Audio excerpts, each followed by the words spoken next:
오늘 이 새벽에 하나님께서 저희에게 주시는 말씀은 사사기 6장 1절부터 10절까지의 말씀입니다.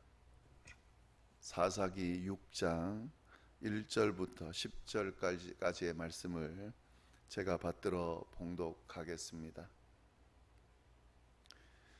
이스라엘 자손이 또 여호와의 목전에서 악을 행하였으므로 여호와께서 7년 동안 그들을 미디안의 손에 넘겨주시니 미디안의 손이 이스라엘을 이긴지라.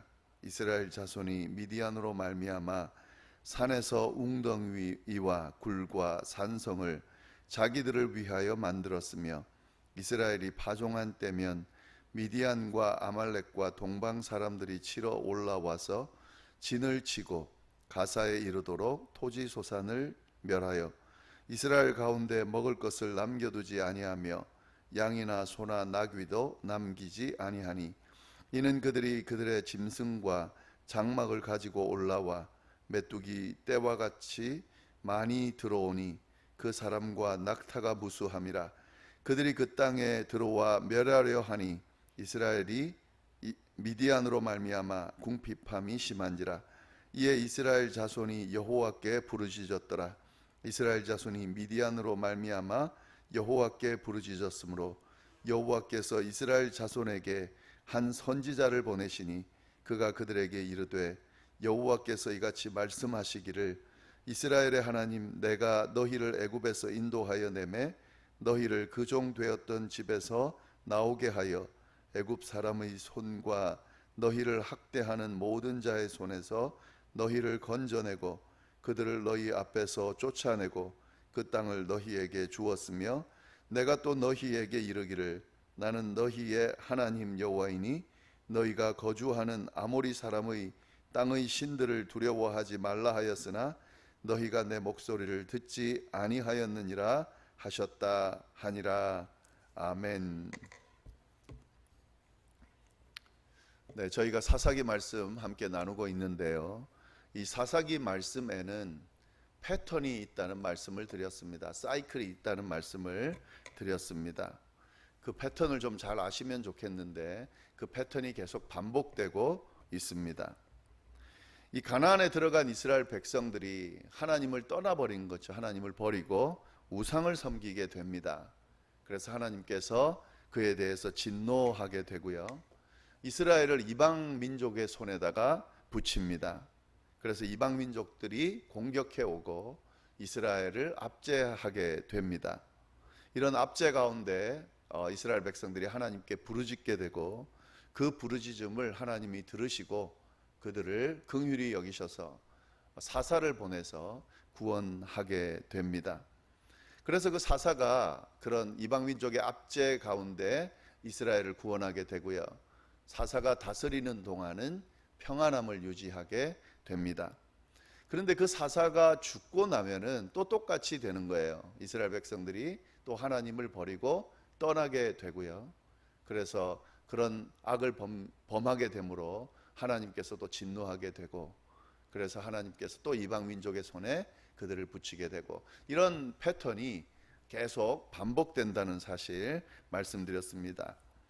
저희가 지금까지 이 4명의 사사를 살펴봤습니다. 이 4명의 사사의 이야기를 보면 이 패턴이 계속 반복되고 있다는 것을 알 수가 있습니다. 저희가 살펴본 4명의 사사는 온니엘, 에훗, 삼갈, 드보라 이렇게 저희가 살펴봤는데요. 그 패턴을 간단하게 좀 보면은요. 온니엘의 경우 메소포타미아 왕 구산 리사다임 손에 하나님이 넘기십니다. 이스라엘 백성들이 하나님을 떠나서 우상을 숭배하는 모습을 보이니까 하나님께서 메소포타미아 왕 구산 리사다임 손에 이스라엘을 넘기시게 되고 8년 동안 그들이 압제합니다. 그래서 그들을 섬기게 되는데 그때 이스라엘이 부르짖었을 때에 사사 온니엘을 보내게 되고요. 이 온니엘이 이 구산 리사다임 손에서 건지게 되고 그리고 40년 동안 이스라엘이 평온하게 됩니다. 이 패턴이 하나 지나갔고요. 그 다음에 왼손잡이 에훗 사사가 등장할 때도 마찬가지입니다. 모압 왕 에글론이 이 이스라엘을 괴롭히게 됩니다. 이스라엘이 하나님을 떠나 또 우상을 숭배하는 모습을 보여서 모압왕 에글론이 18년 동안 이 이스라엘을 압제하게 됩니다. 그때 에훗을 보내셔서 구원하시게 되고, 그리고 80년 동안 에훗이 다스리는 동안 평안하게 됩니다. 그 다음에 세 번째 사사는 삼갈인데요. 이 삼갈은 한 절밖에 안 나와요. 그리고 이 패턴 이야기가 없습니다. 그러나 이 패턴대로 진행이 됐다는 것을 우리가 충분히 추측할 수 있습니다. 그 한 절에 뭐가 나오냐면 블레셋이 괴롭혔던 것 같아요. 그래서 그 블레셋을 소모는 막대기로 600명, 블레셋 사람 600명을 죽이고 이스라엘을 구원했다. 이 한 절만 딱 나오는데 이 사사 삼갈이 세 번째 사사가 등장합니다. 그리고 나오는 사사가 여사사죠. 여사사 드보라가 등장합니다. 드보라가 등장할 때에 그 군인 용사죠. 바락이 등장을 하는데요. 드보라와 바락을 하나님이 세우셔서 이스라엘을 구원하게 됩니다. 가나안 하솔 왕 야빈의 손에 20년 동안 괴롭힘을 당하게 되고, 그리고 드보라가 그걸 구원하게 되고, 그리고 드보라가 통치하는 동안, 다스리는 동안 40년 동안 평안함을 유지하게 됩니다. 이렇게 해서 끝이 나고요. 이제 이 다음에 등장하는 사사가 기드온입니다. 잘 아는 사사죠. 이 기드온이 등장하게 되는데요. 이 기드온 이야기는 오늘 6장부터 시작해서 3장에 걸쳐서 이야기가 됩니다. 그만큼 이야기할 내용이 많다는 건데, 이 기드온 사사 6장, 7장, 8장에 걸쳐서 지금 등장하게 되는데, 오늘 본문은 이 기드온이 아직은 등장은 하지는 않습니다. 그러나 사사기에 그 사이클이 진행된다는 것을 언급하면서 기드온 등장 전의 배경을 오늘 본문은 설명해 주고 있습니다. 기드온이라고 하는 인물이 중요하죠. 그래서 그 기드온 등장 전에 그 배경을 먼저 언급하는 것 같은데요. 그 내용을 좀 살펴보면 좋겠습니다.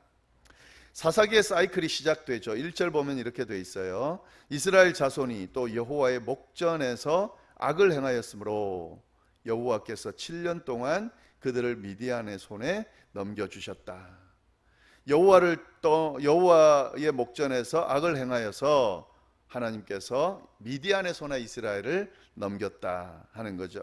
어떤 악을 행했을까? 어떤 악을 행했냐면요, 그 악이 하나님을 떠나는 악을 행했습니다. 그게 이 사사기에 나오는 하나님에게 이스라엘이 범한 악이에요.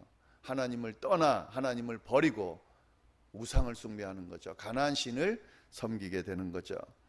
그 악을 행해서 하나님께서 미디안의 손에 이스라엘을 붙이셨는데 7년 동안이나 이 미디안이 이스라엘을 괴롭혔다.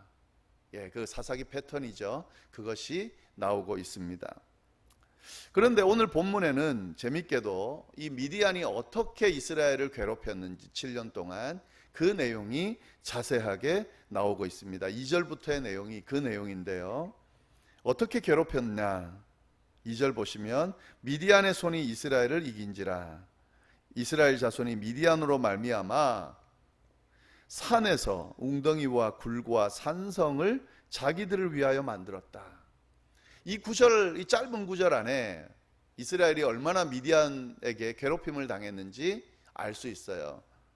산으로 도망갔다는 거예요. 자기가 사는 집을 떠나서 산으로 도망가서 뭘 했습니까? 웅덩이를 파고 굴을 파고, 굴은 원래 있는 굴일 수 있겠죠. 산성을 자기들을 위하여 만들었다. 산으로 피해서 숨어 지냈다 하는 이야기예요. 그만큼 미디안에 괴롭힘을 당했다는 거죠. 피해서 숨어야 될 정도로. 웅덩이, 굴, 산성을 만들었다는 것은 거기서 잠시 머무는 정도가 아니라 오래 머물렀다는 거죠. 그런 힘든 시간을 보냈다는 거죠. 7년이나 그랬다 하는 거죠. 그런데 여기서 끝나지가 않습니다. 3절 보면은요, 이스라엘이 파종한 때면, 이스라엘이 농사를 지어서 그렇게 씨를 뿌리고 이제 파종한 때면 어떤 일이 일어나냐면은요, 미디안과 아말렉과 동방 사람들이 치러 올라와서 미디안이 아말렉과 동방 사람들과 연합해서 올라와 가지고 진을 치고 아예 거기다 진을 쳐버리고 가사에 이르도록 가사 지역까지 이르도록 토지 소산을 멸했다. 예, 이스라엘의 토지 그 농산물들을 다 멸했다는 거죠. 어느 정도 멸했냐면요, 이스라엘 가운데 먹을 것을 남겨두지 않고 멸했다. 그런데 농산물만 가져가는 게 아니에요. 양이나 소나 나귀도 남기지 아니하고 다 가져갔다. 얼마나 심하게 가져갔냐면요, 5절에 그 또 표현이 나옵니다.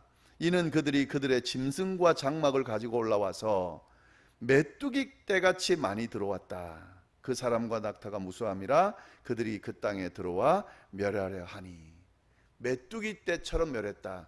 이 메뚜기 떼가 한번 지나가고 나면은요, 거기에 있는 들판에 있는 모든 것들, 파란 건 다 없어진다 그러잖아요.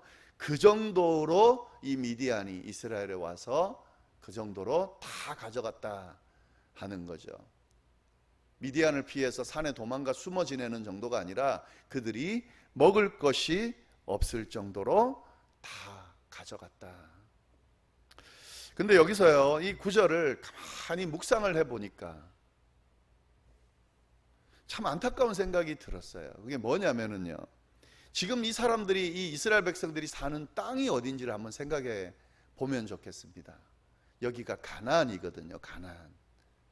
가나안이 어떤 곳이냐면은요, 젖과 꿀이 흐르는 땅이에요. 약속의 땅. 먹을 것이 풍성한 땅이에요. 하나님께서 이스라엘 백성들을 그곳으로 보내주셨어요. 그리고 지금 농산물이 있다. 양이나 소나 나귀가 있다는 거잖아요. 이 사람들이 지금 가나안 땅에 들어와서 풍성하게 누릴 것들을 가지고 있다 하는 거죠. 근데요, 이 약속의 땅 가나안에서요, 젖과 꿀이 흐르는 이 땅에서요, 한순간에 그가 가지고 있는 모든 것들이 다 약탈당했다. 예, 그들이 먹을 것이 하나도 없을 정도로 다 뺏어갔다. 이렇게 지금 이야기하는 거죠. 여러분, 가나안 땅, 약속의 땅, 젖과 꿀이 흐르는 땅에 있어도 한순간에 다 사라질 수 있다는 거예요. 먹을 것이. 그 원인이 뭡니까? 하나님을 떠나 악을 행하면. 약속의 땅 가나안에 하나님이 보내주셨어요.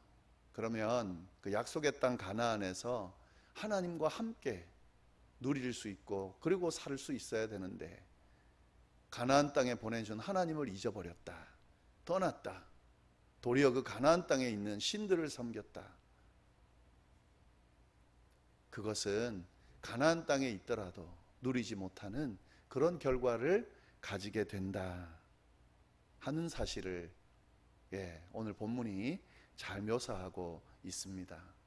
우리가 신앙생활 하면서 이런 실수를 많이 범하게 되는 것 같아요. 하나님 앞에 부르짖고 또 하나님의 은혜를 구하고, 그래서 하나님이 은혜를 주세요. 그런데 그 은혜를 누릴 때는 은혜를 주신 하나님을 잊어버려요. 그리고 자기가 마치 잘나서, 자기가 마치 뭔가 대단해서 이것을 누리는 것처럼 생각합니다. 여러분, 그런데 그 순간, 그 은혜를 주셨던 하나님을 떠나는 순간 그 은혜가 아니게 될 수 있다는 거죠. 한순간에 다 뺏길 수 있다는 거예요. 뭐가 더 중요한지 오늘 말씀이 잘 깨달으라고 그렇게 우리에게 도전하고 있습니다. 가나안 땅에 삶에도 불구하고 먹을 것이 없는 상황이 돼버린 이스라엘의 모습을 지금 묘사하고 있습니다. 네, 6절 말씀 보면은요, 그런 상황이 돼서 이스라엘이 미디안으로 말미암아 궁핍함이 심한지라, 아주 가난하게 됐다는 이야기죠. 그래서 그때야 이스라엘 자손이 여호와께 부르짖었더라. 그래도 다행이에요. 그래도 하나님을 찾고 부르짖을 수 있다는 것이. 이대로 끝날 수도 있는데 이스라엘의 복이 제가 보기엔 그건 것 같아요. 그나마 그래도 하나님께 다시 부르짖을 수 있다는 거죠. 우리에게도 희망이 그건 것 같아요. 우리에게 끊임없이 실수하지만 그래도 하나님을 부르짖을 수 있다는 것이, 하나님의 백성이라는 것이 아직도 하나님의 백성의 그 모습으로 살 수 있다는 것이 은혜입니다. 예. 그래서 여호와께 부르짖었을 때에 어떻게 됐습니까? 이스라엘 자손이 미디안으로 말미암아 여호와께 부르짖음으로 여호와께서 이스라엘 자손에게 한 선지자를 보내셨다. 근데 여기서 여러분 특징이 좀 있습니다. 좀 특이하죠. 보통 이러면은 사사가 등장하잖아요. 구원자 사사가 등장합니다. 기드온이 그 다음 순서기 때문에 기드온을 보내셨다, 이렇게 이야기가 전개돼야 되는데 이상하게도 한 선지자를 보냈다, 이렇게 되어 있습니다. 선지자는 구원자는 아니죠. 선지자는 하나님의 말씀을 전하는 사람이에요. 왜 그랬는지는 모르겠어요. 근데 먼저 선지자를 보내셨어요. 그러면서 하나님의 말씀을 전합니다. 아마도 이스라엘 백성들에게 이 선지자를 통해서 너희가 정말 중요한 것이 무엇인지를 잊고 있다, 그것을 다시 알려주기 위해서 선지자를 보내신 것 같습니다. 선지자를 보내셔서요, 그 선지자가 전한 말씀을 전하는데 그 내용을 보면 이렇게 말씀을 전해요. 한 선지자를 보내시니 그가 그들에게 이르되, 뭐라고 전했냐면요, 여호와께서 이같이 말씀하시기를 이스라엘의 하나님 내가 너희를 애굽에서 인도하여 내며 너희를 그 종되었던 집에서 나오게 하여 애굽 사람의 손과 너희를 학대하는 모든 자의 손에서 너희를 건져내고 그들을 너희 앞에서 쫓아내고 그 땅을 너희에게 주었으며. 이걸 잊어버렸다는 거죠. 이스라엘 백성들이 하나님께서 부르짖는 그들의 간구를 들으시고 선지자를 보내서 어떤 일이 일어났는지를 알려주시면서 그것을 기억하라고 말씀하고 계십니다. 뭘 기억해야 되나요? 하나님이 너희 조상을 애굽에서 건져내서 그 광야를 건너도록 하셨다. 그리고 이 가나안 땅을 허락하시고 너희를 이 가나안으로 인도하셨다. 너희가 여기서 그래서 그 하나님 때문에 풍성하게 누리고 있다. 이스라엘과 하나님 사이의 언약을 이야기하면서 하나님께서 어떻게 은혜를 베푸셨는지를 선지자를 통해서 알려주면서 그것을 기억하라고 다시 한번 기회를 주고 계신다 하는 거죠. 그리고 10절 말씀에 뭐라 그럽니까? 내가 또 너희에게 이르기를 나는 너희의 하나님 여호와이니 너희가 거주하는 아모리 사람의 땅에 신들을 두려워하지 말라 하였으나 너희가 내 목소리를 듣지 아니하였느니라 하셨다 하니라. 가나안 땅에 들어가면은 거기에 있는 가나안 사람들 두려워하지 말고 다 쫓아내라고 그렇게 분명히 명령하였는데도 불구하고 그들을 두려워하고 또 그들이 이익이 될 거라 생각하고 남겨둠으로 말미암아 그들이 올무가 되고 가시가 돼서 끊임없이 너희를 괴롭히는 상황이 됐다. 이 이야기를 다시 하시면서 이스라엘 백성들에게 뭐가 중요한지를 알려주고 계십니다. 이건 기회죠. 다시 주신 기회죠. 예, 오늘 말씀이 그렇게 전개가 되고 있습니다. 그리고 이제 기드온이 등장하게 됩니다. 네, 저희가 오늘 말씀 통해 가지고 하나님께서 주신 말씀을 잘 깨달아야 하는데요. 제가 몇 가지 말씀드린 내용들이 있습니다. 특히 그 중에서도 하나님이 우리에게 가장 중요한 존재다. 예, 하나님 때문에 우리가 살고 있는 거고 하나님 때문에 우리가 살아갈 수 있는 겁니다. 예, 우리의 시선이 어디로 향해 있는지, 혹시 하나님을 떠나 악을 행하는 그 자리로 가고 있지는 않은지 잘 돌아보기를 바라고요. 하나님 안에서 우리가 다시금 우리의 삶을 추스르고 일으킬 수 있는 그런 시간이 될 수 있기를 간절히 바랍니다. 기도하겠습니다.